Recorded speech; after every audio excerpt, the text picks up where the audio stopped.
Hello বন্ধুরা, আজকে আমি এক আধুনিক যুগের নারীর বীরত্ব এবং তার সাহসিকতার গল্পের মাধ্যমে এক নতুন ইউটিউব চ্যানেল স্টার্ট করতে চলেছি। চ্যানেলের নাম দেবু লাইভ।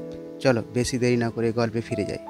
সবার কাছে অনুরোধ রইল, প্লিজ মন দিয়ে গল্পটা শুনবেন, কারণ সবাইকে জানা দরকার এমন এক সাহসী নারীর গল্প, বিশেষ করে বলছি মহিলাদের। তো গল্পের প্রধান চরিত্রের নাম হলো সুনিতা কৃষ্ণান। তিনি জন্মগ্রহণ করেছিলেন ব্যাঙ্গালোরে 1972 সালে 23শে মে। সুনিতা কৃষ্ণানের নাম শুনলেই ধর্ষকরা ভয় পায়। মাত্র 15 বছর বয়সে 8 জন মিলে ধর্ষণ করেছিল সুনিতা কৃষ্ণানকে। জীবনে প্রায় 14 বার শারীরিক নিগ্রহের শিকার হতে হয়েছিল সুনিতাকে। সুনিতা কৃষ্ণান তখন 8 বছরের কিশোরী। তখন থেকেই তার মন কাঁদত অন্যের জন্য। সুনিতা নিজে নাচ শিখতে শিখতে সেই বয়সেই নাচ শেখানো শুরু করেছিলেন মানসিক প্রতিবন্ধী শিশুদের জন্য। বয়স যখন মাত্র 12, তখনই বস্তির হতদারিদ্র পরিবারের শিশুদের জন্য আস্তা একটা স্কুল বানিয়ে ফেলেছিলেন। পুরুষের সমাজে বড় বেশি মাথা তুলে দাঁড়াচ্ছে পুচকে একটা মেয়ে, অতএব এমন শিক্ষা দাও যাতে সারা জীবন ঘরে লুকিয়ে থাকে। তাই 8 জন পুরুষ মিলে একদিন ধর্ষণ করলো। স্বাধীন চেতা এক রাত্রি মেয়েটিকে ভয়ঙ্করভাবে মারধর করে জখম করলো সুনিতাকে। সেই আঘাতে তিনি আজও প্রায় বধির, কিন্তু সেই ঘটনায় সুনিতার জীবনের মোড় ঘুরিয়ে দিয়েছিল। ঘরের কোণে মুখ লুকিয়ে না বেঁচে দেখে পুরুষতান্ত্রিক সমাজের দেয়া কলঙ্কের মুখে চুলকানি মাখিয়ে সুনিতা একাই রাস্তায় নামলেন। ব্যাঙ্গালোরের সেন্ট জোসেফ কলেজ থেকে পরিবেশ বিজ্ঞানের স্নাতক ও ব্যাঙ্গালোর থেকে MSW করলেন। তারপর একাই ঝাঁপিয়ে পড়লেন সমাজের বিভিন্ন স্তরে নারীদের উপর যৌন শোষণ ও নারী পাচার রুখতে। বিনিময়ে সুনিতাকে হারাতে হয়েছে অনেক কিছু। 1996 সালে ব্যাঙ্গালোরের মিস ওয়ার্ল্ড কম্পিটিশন হতে বাধা দিয়েছিলেন সুনিতা। নারীকে পণ্য হতে দেবেন না তিনি। সেই কারণেই সুনিতা বাধা সৃষ্টি করেন মিস ওয়ার্ল্ড কম্পিটিশনে। এই অপরাধে সুনিতাকে জেলে যেতে হলো। 2 মাসের জেল কেটে বেরিয়ে দেখলেন নিজের বাড়ির দরজা তার জন্য বন্ধ হয়ে গেছে। সুনিতার বাবা মা সুনিতার জীবনযাপন পছন্দ করছেন না এবং তাদের সামাজিক মর্যাদাহানি হচ্ছে সুনিতার জন্য। নিপীড়িতা মেয়েগুলির মতোই সুনিতার জীবন থেকে হারিয়ে গেল তার পিতামাতা। সুনিতা একা চলে এলেন হায়দ্রাবাদে। সেই সময় হায়দ্রাবাদের হেমবুব কি মেহেন্দি নামে এক কুখ্যাত নিষিদ্ধ পল্লী থেকে যৌনকর্মীদের উচ্ছেদ করা হয়।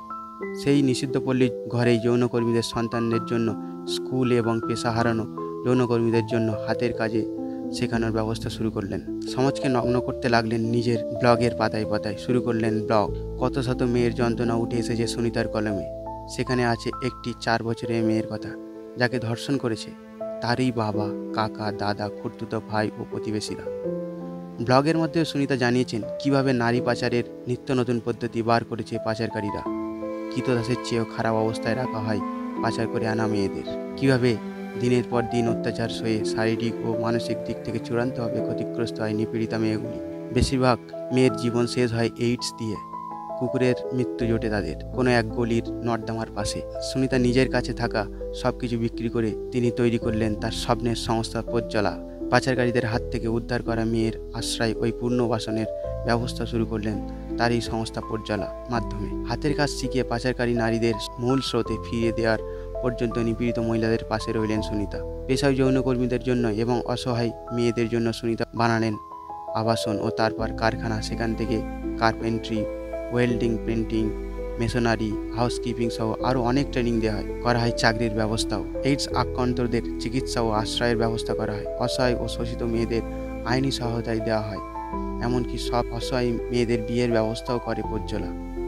আরেকটি কাজ করে পথচলা, এইডস বা শারীরিক নিগ্রহের কারণে মৃত্যু পথযাত্রী মেয়েদের শেষ ইচ্ছা পূরণ করে এই সংস্থা।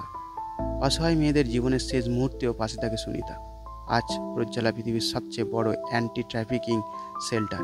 সংস্থাটিতে প্রায় 200 জন কর্মী আছেন। সবাই বেতন পান একমাত্র সুনিতা কৃষ্ণন ছাড়া। ছোটবেলার মতো এখনও তিনি পূর্ণ সময়ের স্বেচ্ছাসেবক এবং সংস্থার অবৈতনিক কর্মী। বই লিখে নারী পাচারের বিরুদ্ধে বিভিন্ন সেমিনারে বক্তব্য পেশ করে। যেটুকু অর্থ মেলে তার থেকে সামান্য পারিশ্রমিক নিয়ে বাকিটা তার সংস্থানে দান করে দেন। এসবেরই ফাঁকে নারী পাচারের বিরুদ্ধে এক চমকপ্রদ স্লোগান পৃথিবীকে নাড়িয়ে দিয়েছিল সুনিতা।